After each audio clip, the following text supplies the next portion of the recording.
Good morning, guys. Today, all we will learn about the poem "A Thing of Beauty." It is a narrative poem, and in your syllabus, the poem that's name is "A Thing of Beauty" is an extract. Extract का मतलब एक छोटा सा टुकड़ा है, और ये एक बहुत बड़ी पोएम है. That's name is Endymion. ये एंडेमियन नाम की एक बड़ी कविता है जो जॉन कीट्स ने लिखी है. और जो एंडेमियन है आपके, वो इस पोएम के हीरो हैं. और इस पोएम में जो एक्ट्रेस है आपकी, या वी कैन से हीरोइन, वो सिंथिया है. Cynthia was a goddess of moon and Endymion was a shepherd. And at a very first sight Cynthia fell in love. Cynthia को मोहब्बत हो जाती है एंडेमियन से. अब एंडेमियन मॉडल पर्सन थे, एक इंसान थे, तो उनके जो फादर है उसके लिए रेडी नहीं होते. लेकिन सिंथिया इंसिस्ट करती है कि मैंने क्या करना है कि एंडेमियन से ही शादी करनी है. तो उनके फादर कहते हैं ठीक है, आई एम अग्रीड. तो वो कहते हैं कि जब तुम एंडेमियन के पास जाओगी तो वो डीप स्लीप में चला जाएगा, वो कभी भी जग नहीं पाएगा. इसके बदले में सिंथिया उसको फॉरएवर यूथ मांग लेती है. फॉरएवर यूथ का मतलब यह है कि एंडेमियन हमेशा जवान रहेगा, कभी बुजुर्ग नहीं होगा, और हमेशा जब जवान रहेगा तो वो कभी मरेगा नहीं. ग्रीक लोग आज भी ये मानते हैं कि एंडेमियन जो है वो किसी पहाड़ी पर आज भी सो रहा है. अब देखिए एंडेमियन के साथ क्या होता है कि जैसे ही सिंथिया आती थी वो एक गहरी नींद में चला जाता था. ऐसा होते होते सैकड़ों साल बीत गए, तो उसको लगने लगा ये एक सपना नहीं है, एक हकीकत है. उसको ऐसा सुबह में जब उठता था तो फील होता था कि एक बहुत ही खूबसूरत लेडी आती है और सुबह चली जाती है, जैसे उसकी आंख खुलती है वो चली जाती है. इसलिए वो ये कहता है कि मैं अब सोऊंगा ही नहीं, मैं इस खूबसूरत लेडी को फाइंड आउट करके रहूंगा. और आप अच्छी तरीके से जानते हैं कि जब तक वो सोएगा नहीं, सिंथिया कभी आएगा नहीं. कहीं ना कहीं ये पोएम जो है जॉन कीट्स के लिए पर्सनल टच करती है, उसकी पर्सनल लाइफ से भी रिलेट करती है. और इस पूरी पोएम में, छोटी सी पोएम है आपके सिलेबस में, वैसे तो एंडेमियन एक नैरेटिव पोएम है, एक बड़ी पोएम है. हर पार्ट में और हर लाइन में एंडेमियन ने, या फिर हम कह सकते हैं एंडेमियन के जरिए से जॉन कीट्स ने इस बात को बताने की कोशिश की है कि दुनिया में जो चीज है वो खूबसूरत होती है. हर चीज खूबसूरत होती है, कुछ भी बदसूरत नहीं होता. ये हमारा सिर्फ व्यू होता है, पॉइंट ऑफ व्यू होता है कि फॉर व्हाट वी कंसीडर अगली और ब्यूटीफुल, कि हम किसको खूबसूरत माने और या फिर किसको बदसूरत माने. और इसी चीज को कीट्स ने भी कहा है कि ब्यूटी लिव्स इन बीहोल्डर्स आईज, कि सुंदरता जो होती है वो देखने वालों की आंखों में होती है. हमारी यह नजरिया होता है कि हम किसी चीज को खूबसूरत समझते हैं या फिर किसी चीज को खूबसूरत नहीं समझते हैं. आप ये कहते हैं कि सर नहीं, हम तो नहीं मानते ये चीज बदसूरत होती है. तो जॉन कीट्स एंडेमियन के जरिए से आप लोगों को ये बताना चाहते हैं कि मैं इस चीज को, जिस चीज को आप बदसूरत मानते हैं, मैं प्रूव करके रहूंगा कि जिस चीज को आप बदसूरत मान रहे हैं वो भी खूबसूरत होती है. Okay, now I start the poem. A thing of beauty is a joy forever, it's loveliness increases, it will never pass into nothingness. In these 2.5 lines, John Keats wants to describe if you have a beautiful thing, or we can say for what you consider that thing is beautiful, that gives you always permanent joy. ऐसी वो चीज जिसको आप खूबसूरत मानते हैं या समझते हैं, वो ताउम्र आपकी पूरी जिंदगी आपको क्या करती है, खुशियां देती है. और इसकी वैल्यू, जिस चीज को आप खूबसूरत समझ रहे हैं, उसकी जो वैल्यू है वो कभी भी जीरो नहीं होती.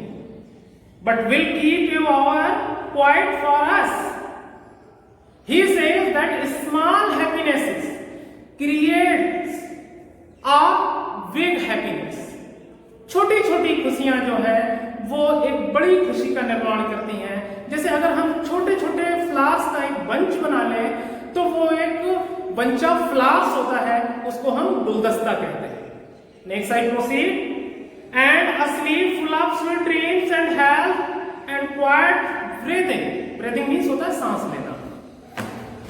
जॉन कीट्स यहां पर डिस्क्राइब करने की कोशिश करते हैं कि मैं मानता हूं जो हमारी नींद है, अगर उसमें अच्छे अच्छे सपने आ रहे हैं तो हमारे चेहरे पर सोते वक्त एक हल्की सी मुस्कुराहट होती है, हम चैन की सांस लेते हैं।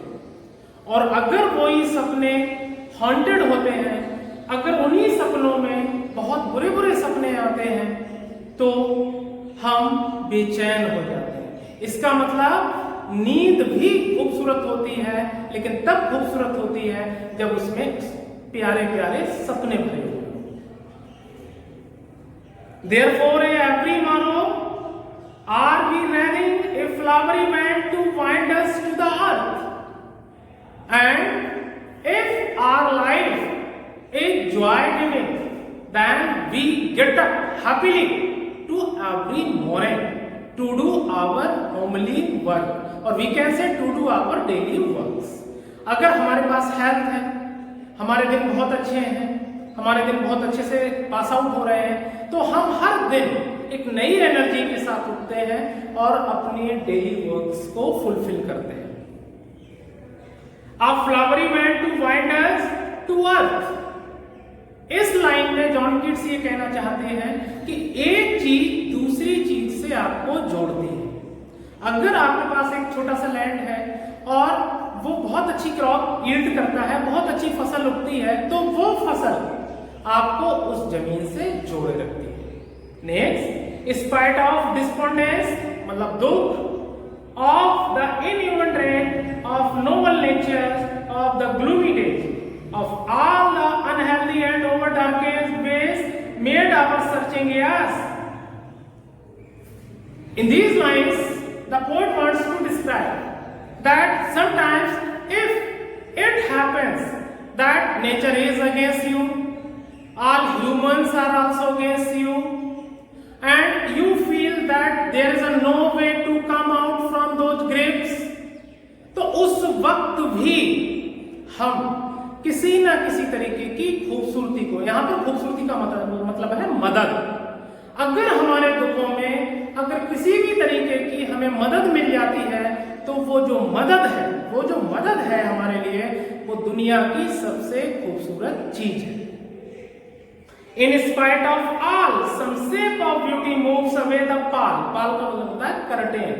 इन स्पाइट ऑफ का मतलब होता है के बावजूद। इन सारी चीजों के बावजूद किसी भी तरीके की मदद हमारे सारे दुखों को खत्म कर देती है।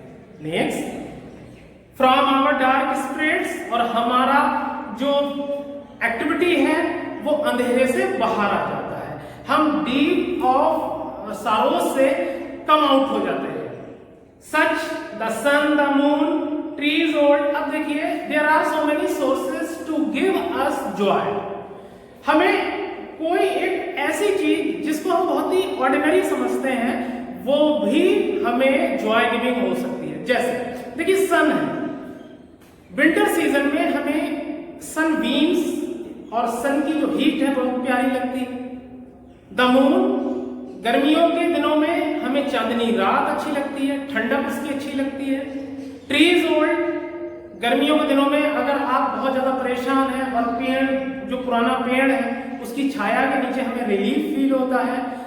All these are the objects to give us beauty और टू गिव अस रिलीफ। मैंने आपको पहले बोला, रिलीफ का मतलब यहां पर ब्यूटी से। And young sprouting a सैडी moon, यहां तक कि कोई बहुत बड़ा पेड़ नहीं, एक छोटी सी झाड़ी भी। कहते ना, हिंदी में कहावत है, डूबते को तिनके का सहारा। अगर कोई इंसान डूब रहा है और उसको हल्की सा भी कोई लकड़ी लट्ठा मिल जाता है तो वो उसे दुनिया की सबसे खूबसूरत चीज है। तो एक छोटी सी झाड़ी भी अगर उस डूबते हुए व्यक्ति को हेल्पफुल है तो उस डूबते हुए व्यक्ति के लिए वो छोटी सी झाड़ी दुनिया की सबसे खूबसूरत चीज है। फॉर सिंपल सी, आपको आपके दुखों में छोटी सी भेड़ भी हंसा सकती है, भेड़ का बच्चा भी हंसा सकता है। एंड सच आर डेफोडिल्स, और डेफोडिल्स के जो फ्लावर्स होते हैं, व्हाइट फ्लावर छोटे छोटे, वो आपको एंजॉय दे सकते हैं with the green world they live in. और वो डेफोडिल्स के फ्लावर्स जहां पर पाए जाते हैं, उन डेफोडिल्स की वजह से आपको वो एरिया बहुत प्यारा लगेगा और उस एरिया से आप बंध जाते हैं, उस जगह पर बार बार जाना चाहते हैं। एंड क्लियर वेल्स, छोटी छोटी झीलें, छोटी छोटी नदियां, छोटी छोटी जलधाराएं आपको प्यारी लग सकती हैं। That for themselves A cooling covered में अगेंस्ट द हॉट सीजन, वो सारी चीजें जो आपको तपते हुए रेगिस्तान में या तपती हुई धूप से बचाने के लिए एक छोटा सा या ठंडा सा प्लेस प्रोवाइड करती हैं, वो आपके लिए दुनिया की सबसे खूबसूरत चीज है। The mid forest brake rich with sparkling of fair musk rose blooms. Here the poet gives a different example. Suppose that अगर एक इंसान जंगलों के बीचों बीच भटक चुका है, कोई रास्ता नहीं है बाहर आने का, और उसको एक जो जंगली गुलाब है जिसकी खुशबू बहुत दूर तक जाती है, वो उसके नॉस्ट्रिल्स में आती है, तो वो उसकी सर्च करने लगता है। वो भूल जाता है कि मुझे जंगल से बाहर आना है। It means that that beautiful red rose is the most beautiful part of his life, क्योंकि उसने उसके दुखों में happiness provide की। And such too is the grandeur of the domes. लोग अक्सर मौत से डरते हैं, लेकिन पोइट बोलते हैं कि मैं आपको ये चीज प्रूव कर दूंगा कि मौत भी खूबसूरत होती है। आपको मौत से डर नहीं लगेगा। क्यों? क्योंकि हम ऐसा मानते हैं, हमसे पहले जो हमारे पूर्वज हैं, जो ऊपर जा चुके हैं, वो वहां पर पैराडाइज में, जन्नत में है, स्वर्ग में है, और अपने दिनों को बहुत अच्छे से काट रहे हैं, पास आउट कर रहे हैं। अब जन्नत की तो विश हर किसी को होती है भाई।